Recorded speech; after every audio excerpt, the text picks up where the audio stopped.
Henry Nouwen was a professor at Harvard. He was a prolific pastoral theologian and scholar and writer and speaker. And then, to many people's amazement, in 1986, he left his professorship in order to pastor a small Christian community in Toronto that comprised of persons with disabilities and those that were caring for them or assisting them. When Nouwen arrived, his very first caregiving assignment was to spend every morning with a 25-year-old man named Adam Arnett. Adam was a man with profound disabilities. He was mute, he had severe epilepsy, and he was physically disabled. And for several hours every morning, Henry would go to him and have to wake him and then bathe him and shave him and dress him, prepare breakfast and feed him, and then finally bring him to his day program. And during the early weeks and months as Henry Nouwen was taking care of Adam, he was utterly afraid. He had no idea how he got into what he was doing. And he would ask himself and others, he said, what if he falls? What do I do? What if I make the bath water too hot or too cold? He can't tell me. What if I cut him while I'm shaving him? What do I do? What if he has a seizure? I'm not trained for this. I have no idea what to do.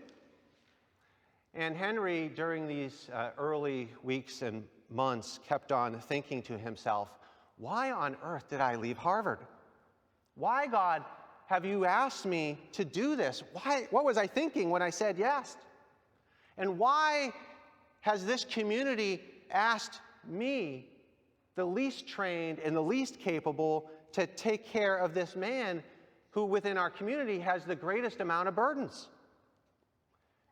And I think when we see heavy burdens that are laden on other people, most of us, if we've been around the teachings of Jesus even for a little bit of time, or even if we haven't, most of us instinctively know that we're supposed to help. The law of Christ, if you look in Galatians 6, verse 2, the law of Christ refers to the law of love. The law of love.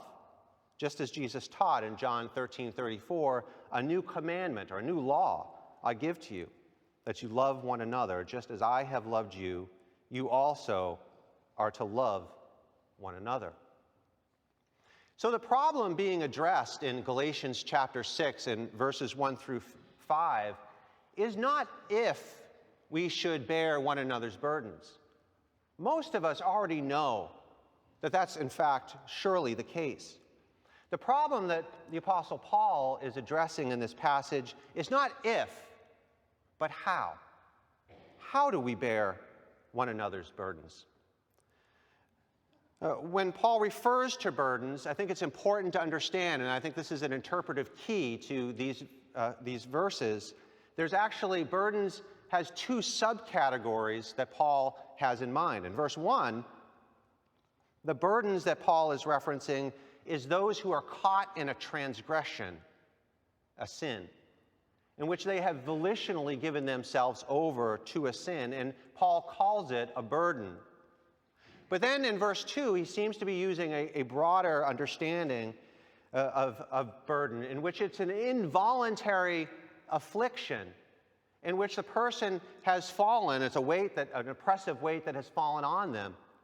And it's a result of the fall.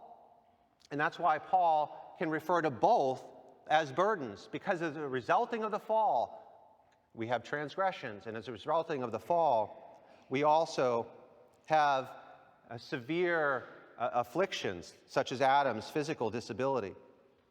And like Nouwen, most of us instinctively want to help, but we're scared, and we're afraid, and we just don't know how.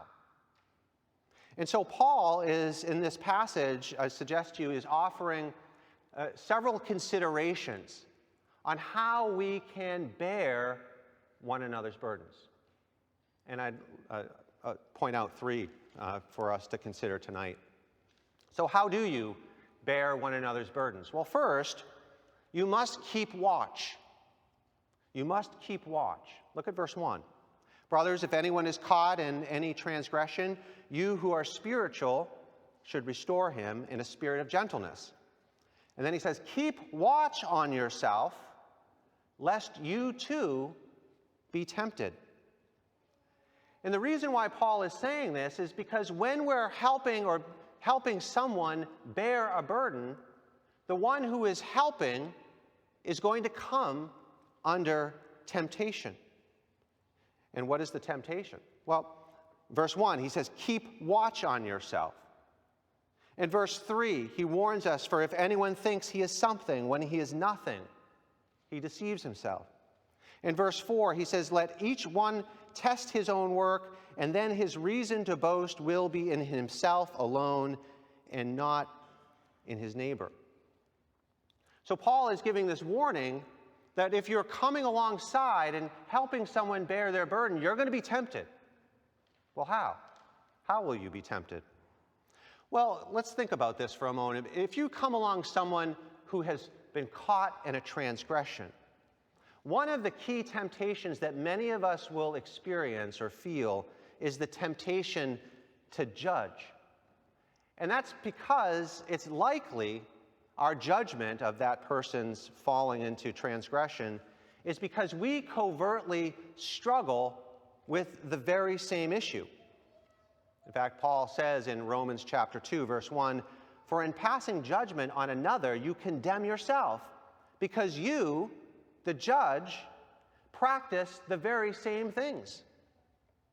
So you find her bossiness totally unacceptable.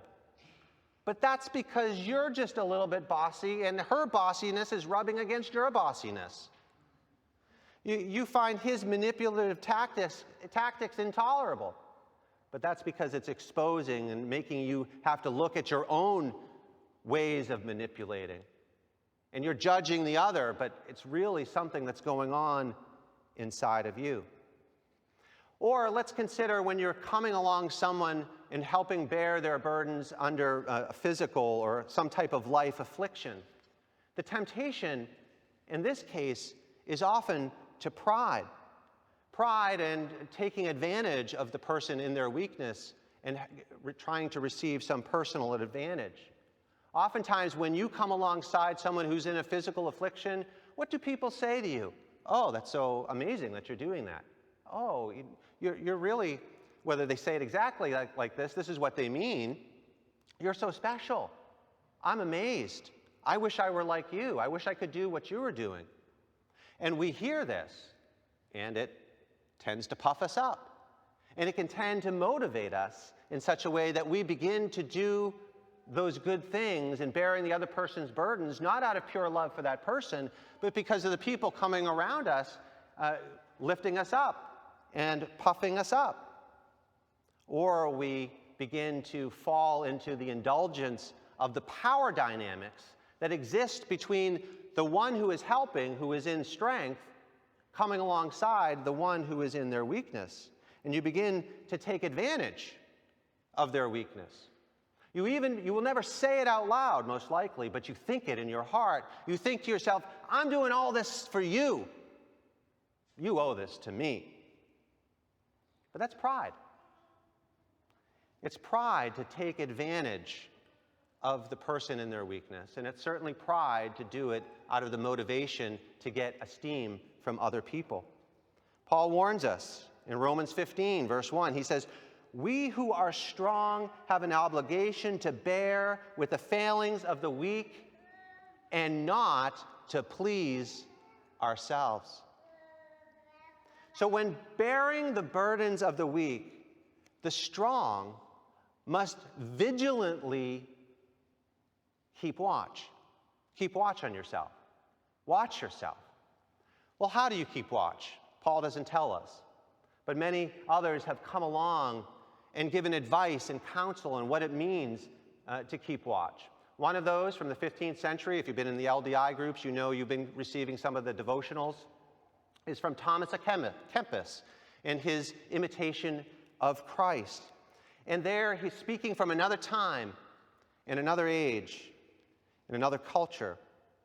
He gives warning, and this is one of the things he says. He says, watch over yourself, arouse yourself, warn yourself, and regardless of what becomes of others, do not neglect your soul. And à Kempis goes on to give instruction that keeping watch must be systematic, and it must be daily. And of course, there's many ways to keep watch. One particular way that I would recommend to you comes out of Galatians chapter 5, verses 22 and 23. Many of you might know that passage, the fruits of the Spirit: love, joy, peace, patience, kindness, goodness, faithfulness, gentleness, self-control. This long list of 9 fruits of the Spirit are not just there for us to read and pass over, but we can take these and systematically analyze and look at our life prayerfully before the Lord and ask ourselves, in what ways am I living into these fruits of the Spirit? À Kempis recommends that at the beginning of the day, you take the fruits of the Spirit and you pray over each one, asking the Lord to help you to live into and to have this love, this joy, this peace, this patience, this kindness, and so on. And you anticipate the conversations or the place where you are, where you're going to be at work, or when you're going on that play date at the playground, or whatever it is that you're going to be doing that day. You're anticipating and praying into these particular fruits that they might become more part of you. You pray at the beginning of the day. And then at the end of the day, you do an assessment, you examine yourself. That's what Paul says in verse 4. Test your own work, he says. So at the end of the day, you say and you ask yourself, Lord, where did I have love, or where did I express hate? Have I had joy, or was I just grumbling? And you go through your day and you analyze yourself prayerfully before the Lord, and where there's victory, you give thanks, and where you have fallen short, you pray, you confess, and you pray for help.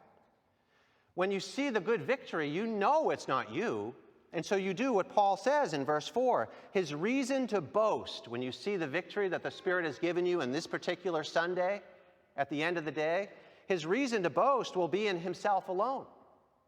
Now, Paul is not saying that you're boasting in your own self-strength. He's saying that your boast is what the Spirit has done in your life, even that very day. You give thanks, and you continue to repeat day after day. That's the systematic daily approach. But then, of course, we all fall short. Today, at the end of the day, before you fall asleep, if you go through the fruits of the Spirit, and you ask yourself, did I have peace? Was I gentle? Was I good? Did I exhibit self-control? And at each place where you have fallen short, you recognize it, you confess it, and then you pray into it, asking the Lord to change you in this place. Not generic prayers, but very particular prayers, and you do this over and over and over if you want to grow in the Lord. This is how you keep watch over yourself. It's this and many other kinds of practices, but that's the basic pattern. Are you doing that? This is something you need to do. If you want to grow in the Lord, you have to be systematically and regularly looking at your life, laying yourself down, and allowing the Holy Spirit to work. And if you're coming alongside someone and bearing their burdens, you're going to be tempted, so you better do this. You need to do this. Well, how do you bear one another's burdens? Well, first, we keep watch, but then second, we restore gently. Look at verse 1. Brothers, if anyone is caught in any transgression, you who are spiritual should restore him in a spirit of gentleness. Part of bearing one another's burdens is, verse 1, restoring a person who is caught in sin. Now, of course, this is really delicate work, and you don't want to bring a butcher's cleaver, but a surgeon's knife. And it's given to those who are spiritual. Specifically, it's not a pastor or someone with a title within the church. It's given to those who are spiritual. Those who are spiritual are those who are listening to and who have lives that are being shaped by the Holy Spirit. That's how the New Testament uses the word spiritual. It's the work of the Spirit within one's life. And so we need the Spirit to do this work, but we fall short in many ways. The particular way that Paul really wants to draw our attention and bring restoration to one who has fallen into transgression is having a lack of gentleness. A lack of gentleness. If you're going to go to someone who has fallen, caught in a transgression, you have to have a spirit of gentleness in your life. If the restorer comes along and expresses anger, oozes just a little bit of frustration, speaks inaccurate or untimely or dismissive words to the person, you'll automatically undermine the goal of trying to restore. And if you come along with such harshness rather than gentleness, you have to ask the question, was your motivation really to restore, or was it to injure? And Paul, you see, in this passage of verses 1 through 5, he's trying to cultivate within us a spirit of gentleness. So look what he does in these verses. In verse 1, he begins with the word brothers, or brothers and sisters. You see, the person who has fallen into transgression is not a problem to solve. It's your brother. This is your sister. This is a family relationship. You have to approach the person in that way. In verse 2, he uses another term, one another. This is a term of mutuality and of mutual affection, which Paul is using the very same word that Jesus used about the new commandment in John 13:34. A new commandment I give to you, that you love one another. It's this idea of mutuality and affection. And then he goes on in verse 1, and notice how he describes sin. It's a very particular way. He describes the person as caught in any transgression. So rather than focusing on and describing sin as some willful disobedience in this section, he's reminding us that the person that you're trying to restore is caught. They're entrapped. In Ephesians 4, he calls sin done in ignorance. There's something in which the person does not realize completely what they're doing. That's part of the reason why they do it. Father, forgive them. They do not know what they do. In Proverbs 17:23, the proverb says that sin is like a bird that rushes into a net, not realizing, the bird, that it's going to lose its very life. And so Paul wants us to remember that the person is caught, and they're probably afraid, and they need help. This your brother, this your sister is not a malicious monster. They're trapped. And we need to remember that but by the grace of God, you and me would have fallen into the exact same trap. And so the restoration process must be done in this spirit of gentleness. Now, that's not to deny sin or to negate the importance of discipline within the church. But gentleness keeps the goal at the center. And what's the goal? The goal is restoration of my brother and of my sister. Gentleness, when you're going to someone who's been caught in a transgression, gentleness recognizes the vulnerability of my brother or sister in the place that they are in. And you're deeply aware, and you're very sensitive to that person's feelings and viewpoint. You're keeping it in the forefront of your mind. Gentleness uses kind words with a kind tone, even if that person, as you're going to them, is getting agitated or angry with you. And gentleness expresses itself through the gift of time. You give full attention, full presence. You're not trying to rush. You can't rush this sort of work. And if you make a mistake, gentleness owns the mistake. And let's face it, when we go to try to restore someone, if you've been in that position, you know how easy it is to misstep and to harm the person and even sin yourself. Perhaps not intentionally, but there it is. Gentleness owns the mistake, apologizes, says, I did it wrong. That's not the word I meant. I'm so sorry for using that word. Forgive me. And you don't let the process become the subject, but you bring it back. And so gentleness is critical and key. And I guess I should also say that gentleness does not use texts or emails to communicate tough things. A spirit of gentleness is also how we care for those who are burdened, not just with afflictions, but not with just transgressions, but burdened with afflictions. Gentleness counts the afflicted person as more important than yourself. That's the very heart of gentleness. Gentleness is not a technique. It's a spirit. It's a heart. And the heart of it is humility. And that this person who is caught in that transgression, or this one who is overloaded with the afflictions of life, is actually more important than me. And that's the heart attitude that you bring to that person.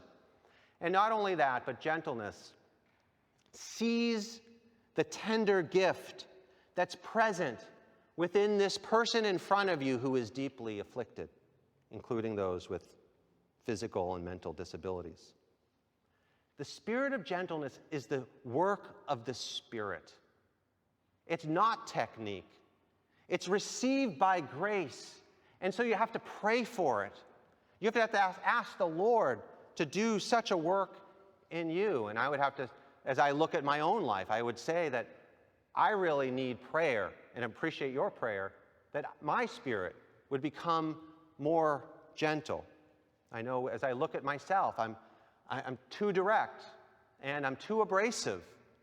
And I need, as a pastor in this work, to become more gentle. So you can pray for me.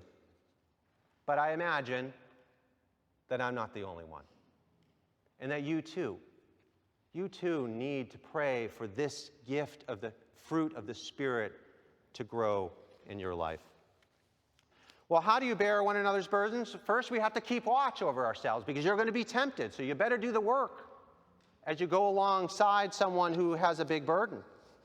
But then secondly, Apostle Paul is calling us into a spirit of gentleness. We restore gently. But then finally, we take action. To bear one another's burdens, how do we do so? We take action. Look at verse 2. Bear one another's burdens and so fulfill the law of Christ. To fulfill the law of Christ, that is the law of love. Love takes action. Love doesn't sit down. Love doesn't look the other way. Love takes action when it sees the burden. Christ himself, in Matthew 8:17, uses the same word. Christ himself bears our illness.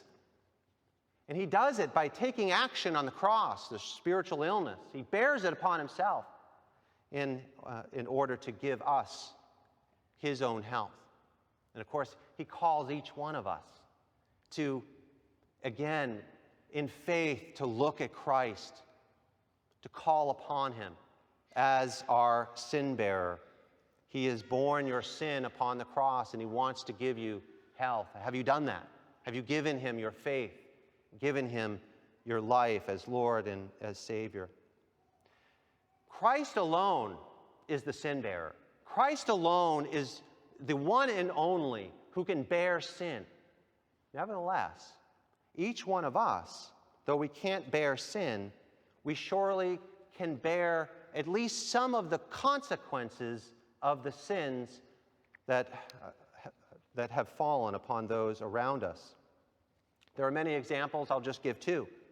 I've seen multiple people as a pastor who have been caught in substance abuse, and others, even within our congregation, who with enormous sacrifice and with very timely, wise counsel lead that person under substance abuse into a much better place of submitted to the Lord and freed in a life-changing direction.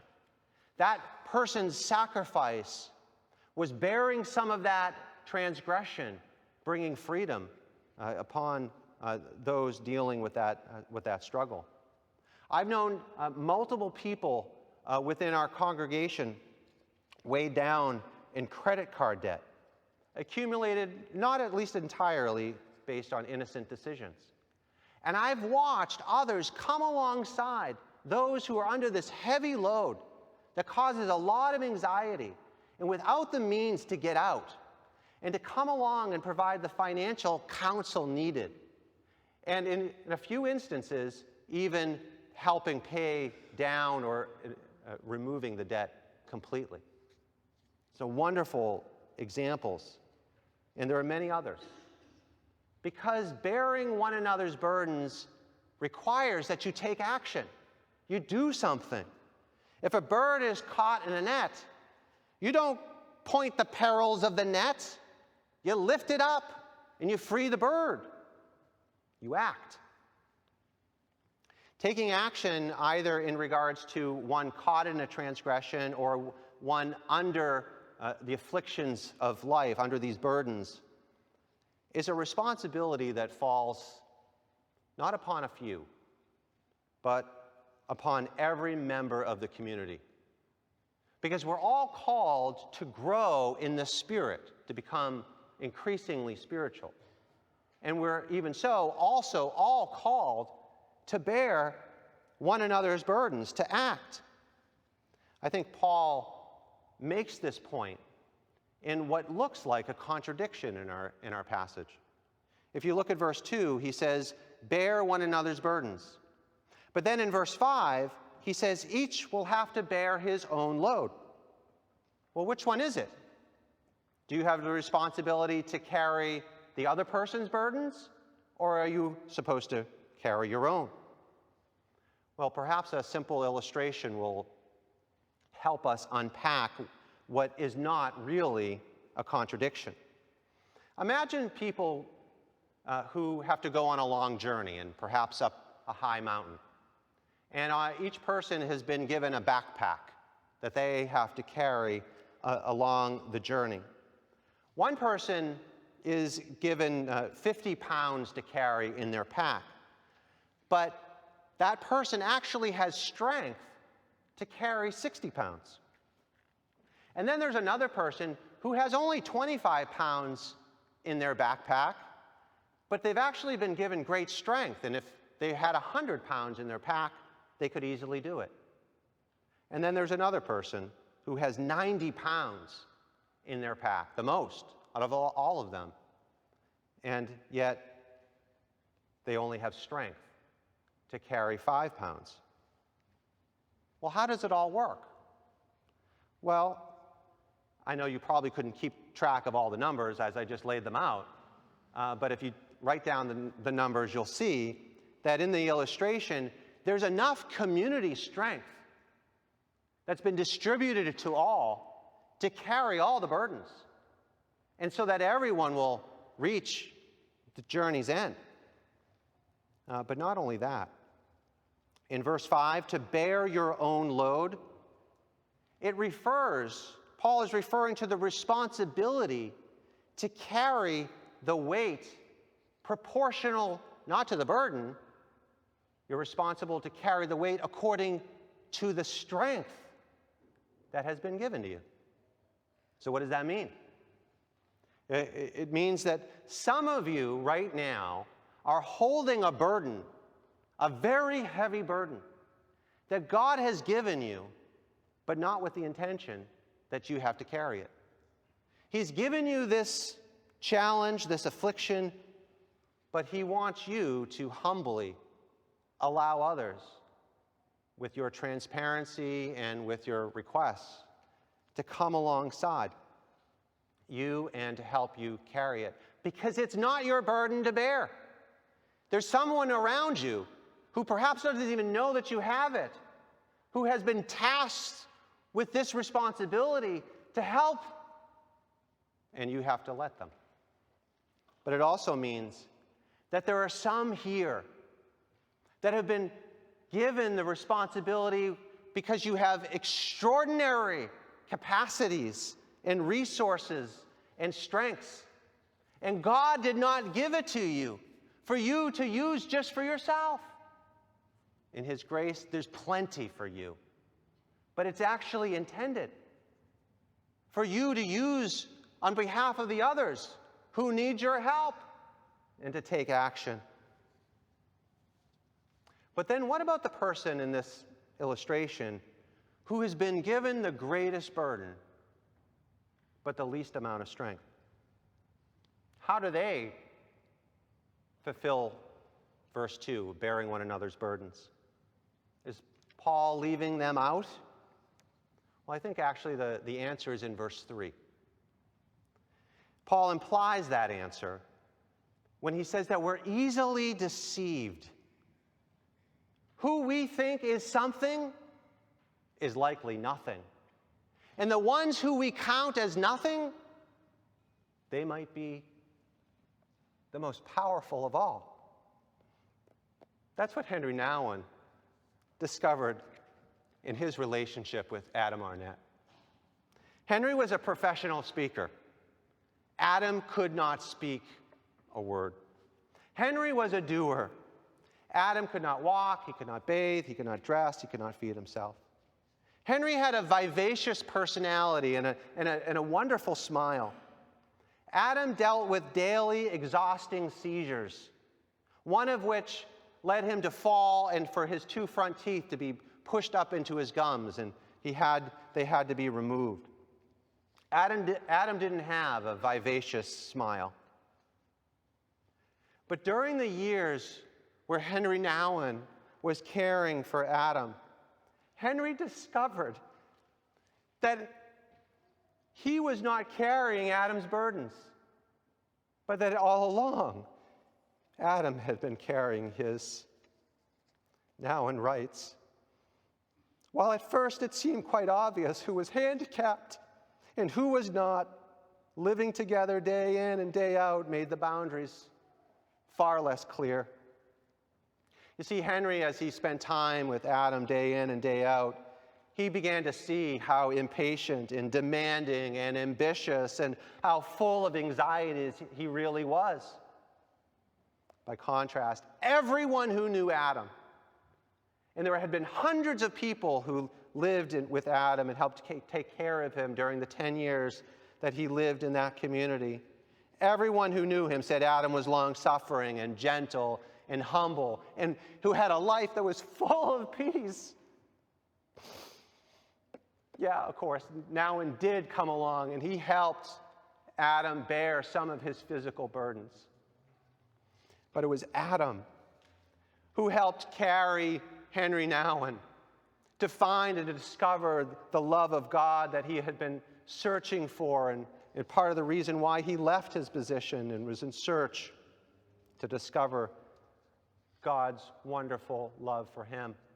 He saw that love active in Adam's life, and it was by caring for him that he began to rediscover it. You wonder how? Well, you have to read the book. It's called Adam, God's Beloved. It's a wonderful book and worth reading. At the age of 36 in 1996, Adam died. And this prompted Nouwen to write this book. It was, in fact, his very last book, because he was only to die a few months later. But this is what he said about Adam at his funeral. He said, "Here is the man who more than anyone connected me with my inner life, my inner self, my community, and my God. Here is the man I was asked to care for, but who took me into his life and into his heart in such an incredibly deep way. This is my teacher, my friend, my guide, who could never say a word to me, but taught me more than any book or professor or spiritual director ever could. Here's Adam, my beloved friend, the most vulnerable person I've ever known, but at the same time, the most strong and most powerful man I've ever met. May we all learn from the examples of Adam and of Henry. May we each bear one another's burdens and so fulfill the law of Christ. Oh, Lord, help us. Give us the grace that we need for your glory and our joy. We look to you. We wait on you. We believe you. Help us in our unbelief. Transform our lives for your glory and receive our worship. Amen.